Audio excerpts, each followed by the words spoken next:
এই ভিডিওতে আজকের হ্যামস্টার কম্পেটে ডেডি চিপার কোডটি কীভাবে সমাধান করবেন সেটাই দেখুন। কত আমরা ডেডি চিপারে চলে আসবো। আজকের ওয়ার্ডটি হলো শার্টস। শার্টসের প্রথম ওয়ার্ড এস, আলফাবেট। এস তোলার জন্য 3টা ডট দেওয়া লাগবে। তারপর আছে এইচ। এইচ তোলার জন্য আমাদের 4টা ডট দেওয়া লাগবে, 3 4।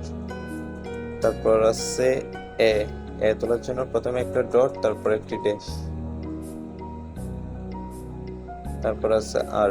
আর তোলার জন্য প্রথমে একটা ডট, তারপর একটি ড্যাশ, আবার একটি ডট। তারপর আছে ডি।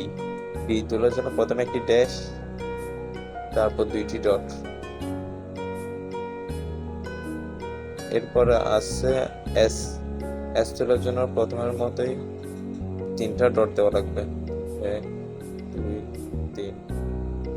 শার্ট হয়ে গেছে আজকে ডেলি চিপের কোড সমাধান। এমন পেয়ে গেছে 1 মিলিয়ন কয়েন। আপনারা সবাই ভিডিওতে দেখানো নিয়ম অনুসারে করে ফেলুন। আশা করি সবাই পারবেন। আজকেরটা একটু বড় ছিল।